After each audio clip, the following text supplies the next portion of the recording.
if I'm not there today, who's gonna take over my kids? Who's gonna stay with my children? Was I good to my siblings? Can I trust them with my children? Can I trust them to continue raising them the way I would have wanted? These are the questions that I've been wondering. Have I said enough? Have I left enough information? If COVID, yeah, you have really slapped me. I just wanna be happy, happy tonight.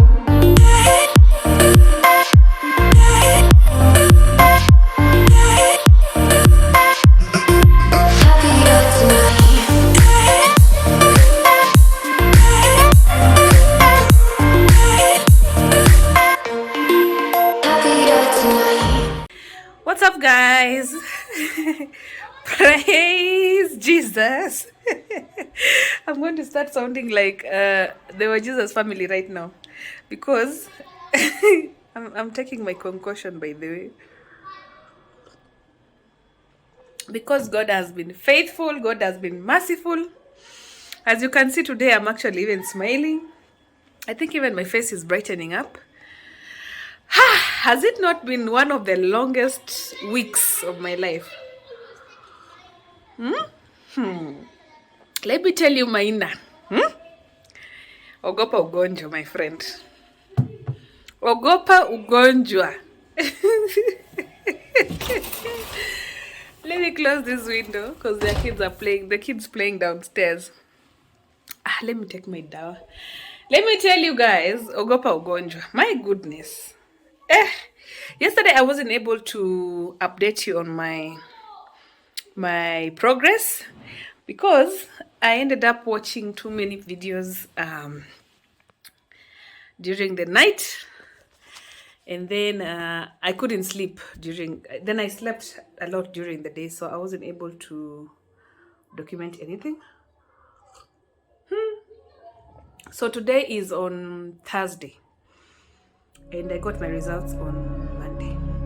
So Monday, Tuesday, Wednesday. So this is my 4th day isolating. I haven't left my house. I haven't left my room. I'm starting to feel like a prisoner. Like, how do people do this, really? But I'm here to update you. Like, I wanted to just tell you that my sore throat is over. You can even see, like, the way I'm talking. I'm brighter. My face is bright. Sore throat is over. My eye sockets are not painful anymore. I'm experiencing some bit of tiredness and also like heaviness, a bit of heaviness on the chest, but it's not as bad as it was a few days ago. That kind of thing of it has gone. I'm not feeling it anymore. What else? Just that, like I feel like I'm almost back to myself. It's just that I'm locked up in this room and there's nothing I can do about it. So, because I experienced my very first symptom on Wednesday last week,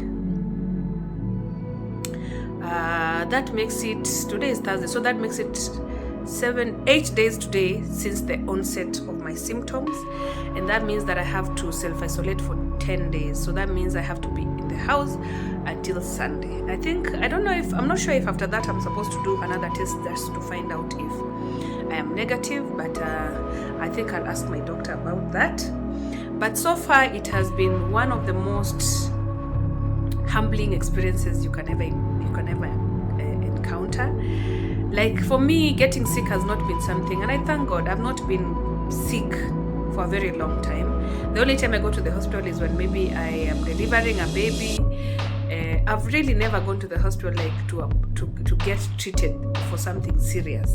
And maybe I've gone for these what are they called, the endoscopies, those kawaida tests. But feeling sick like the way I did this time, it has been a while. So it actually makes you really appreciate and thank God for the gift of good health. Staying in this house, this room has really opened my eyes as well. Like, when you're in this room, it's 4 walls. There's nothing much. It's just me and the internet. I have been doing a lot of I've called myself for meetings a lot these past few days. I think once you're threatened, because this is a disease that has actually killed people before, and when you're in this situation, you don't know how you're going to wake up tomorrow. You don't know if you're going to be okay. There's that fear of, oh, my children, oh my God, all the plans I had, everything just flashes right on your face, and it can be very scary. So like for me, I've been praying every single day, and I've been telling God that I need to be there for my children. I need to be there for my children. There are things I need to do for my children, and I'm just praying that He gives me a few more days on this world, a few more years in this world, so that I'm able to achieve the things that I really want to achieve. Like, I don't want to leave my kids right now. They're still very small, you know. So it's been like sort of like a negotiation. You're in this room, you, yourself, and God, and you're having these conversations with Him every single day and telling Him, God, I am not ready. Please add me more time. I am not ready. And for sure, I think for me, God has answered my prayers, because I'm feeling much better.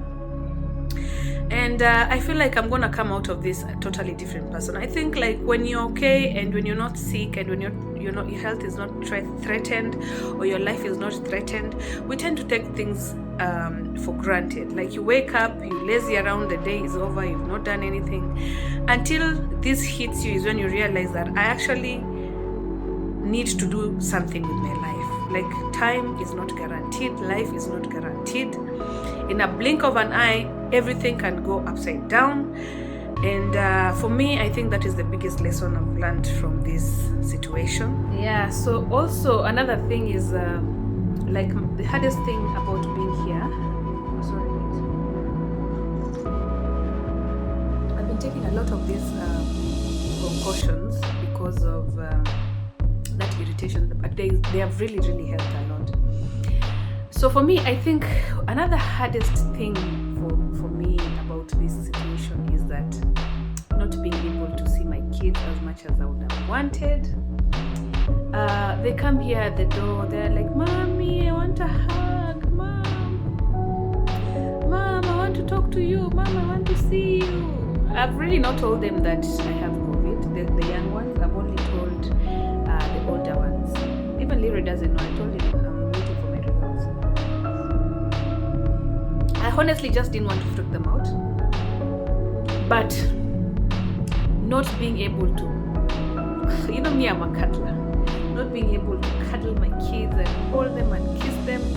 Like I spend almost 70-80% of my time and my life with my children. So like that has been really, really hard. I have videos where they come to the door, they're crying, they're like, Mommy, I want to hold you, I want to. Hey, but if there's one person who has really surprised me throughout this process is Leroy. I'll share with you a screenshot of our conversations. Like he's been on top of his game. Every morning, Mom, how are you this morning? How did you sleep? Are you feeling better? Are you feeling okay? Imani has refused to do her homework. And he keeps reporting every time. And every day at midday, he has to come to the door, knock, and talk to me through the door, just to ask me if I'm okay and how I'm feeling.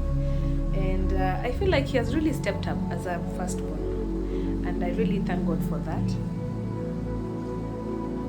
Because when I came back the other day, I told him, I need you to help me out. I need you to be in charge. I told him he's now the prefect. I want him to run with the classworks and the morning routines for him and his siblings. And he's doing an amazing job. These are the things that I always say, like when you have an opportunity to teach your child something, teach them. Don't look at it as a punishment, because one day you might not be there and they'll be forced to do these things for themselves. And that, I think for me, he has really made me proud. Because even in my absence right now, I can see, I watch, I can see everything that is happening. I can see how he's pushing his sisters around, how he's doing his morning routine with his siblings. And it gives me so much joy. I feel like I'm doing something right. It's raining, you guys.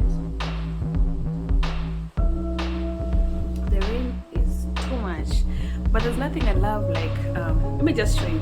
There's nothing I love like rain when I'm not going anywhere. Look at that. It's just that I've slept so much already. But I mean, the best feeling of all is just staying in bed with like a hot cup of maybe porridge or even this dawa and it's raining. That's the best feeling. When you're not sick, obviously. You can even hear the thunder. So as I was saying, ogopa ugonjwa, my friend. Ogopa ugonjwa. So, also another thing that I found myself really thinking about is my family. Like, you ask yourself if you did right by them, like, how will they remember you? I know this sounds crazy, but let me tell you, when your life is threatened, you think about all these things, and I think that's why sometimes I get anxiety just thinking about it. Not now, but before. Like, you're like, how are they going to remember me?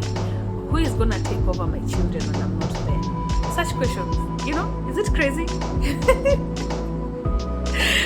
I know it sounds crazy, but these are the things that I've been going through my mind. Like, okay, so now, if I'm not there today, who's going to take over my kids? Who's going to stay with my children? Was I good to my siblings? Can I trust them with my children? Can I trust them to continue raising them the way I would have wanted? Like, do you ever have these conversations with your siblings? I think it's about time we start having these conversations with our siblings. Because, life happens, and in a blink of an eye, things can change. If my sister lives today, I will need to know what she would have wanted for her children. But do we have these conversations? We don't. Do I have these conversations with my sisters? I think I do, but not as much as I would have loved to. What would my sister want? How would she want me to raise her children? These are the questions that I've been wondering. Have I said enough? Have I left enough information? If COVID, yeah, you have really slapped me. Have I left enough information for someone to take over and raise my children? Like, there's even land that I bought that is underway, that the process is still ongoing. And I found myself just wondering, what if I'm not there today? Will they even know where to start? Will they know who has paid my rent, who has not? Guys, I'm laughing, but these are things that I've honestly been thinking about the past few days. I think also, if you can, invest in something that, even if you're not there today, whoever will take your children will not feel so much pressured or overburdened. Hey, so me, I'm here thinking, gosh, if you give me another chance, I am going to hit that road running. I'm going to try and do as much as I can, as soon as I can, because I am not about to feel like this again. I'm not about to feel like this again. And honestly, don't judge me. These are just fears I think everyone has when their life is about to end. Because you see, when you say COVID, people actually dying of COVID. So these are legit thoughts that I've been having for the past few days. And as scary as it sounds and as crazy as it sounds, it's true. I'm almost done with my dawa. And I think I am done with my feelings for today. I don't even know how I got to talk about all this, but I think I'm missing company. Yeah, I'm honestly missing company. That's why I am sharing all this information with you guys. But these are legit feelings. This is just as raw as it gets. Let no one not lie to you that when they are faced by such a scary situation, these things don't go through their minds. They do. It is just what it is. And for me, I'm glad that I have this platform that I can share with everyone out there and just tell them that if you're in this situation, you're not alone. If you've had thoughts like the ones I have poured out on this video, you're not alone. I think a lot of people are going through not just only COVID, but a lot of other personal situations that probably we have no idea about, and people are struggling, people are going through things, and I think that when you're okay, you don't realize it. When you're okay, you assume that everyone is okay. Ever wondered that when you lost someone and you go to the morgue is when you realize just how many people die in a day, like how many people are buried on a given day? But when you're not in that situation, you don't actually realize it. Or how often is it that how crazy is it that when you go to, maybe you've had a friend who has cancer, you hear there's cancer until you visit a cancer hospital or a cancer patient is when it hits you, shit, there's so many people who have cancer in this world, you know. The same thing as COVID, like you hear there's COVID, but until you're put in that situation is when now it actually hits you that people actually do go through this. So from my experience is that, leave alone COVID, people are going through a lot in this world, and I think we are all just struggling and trying our best to survive, to be sane, and just do well if you can. Be a good person, spread love, spread joy. Is going through. I could be here ranting about my COVID situation, and maybe someone upstairs is fighting for their lives, literally, you know. So try to be just a good person. Spread love, no hate, spread joy if you can. Yeah, for everyone out there who thinks that COVID is not real, I'm here to tell you it is as real as it gets. And it's nothing like you've ever experienced before. You might be lucky not to, you know, hit you hard as it did for me, because it actually did shake me. But COVID is real. It exists. Guys, sanitize, take care of yourselves. This shit is real. This shit is real. So yeah, so if you're in this situation, I just want to say that I'm sending you love, light, good health. May we go through to the other side safely, and may we heal and come out of this situation. That's all the ranting I'm doing for today, guys, and see you in my next video.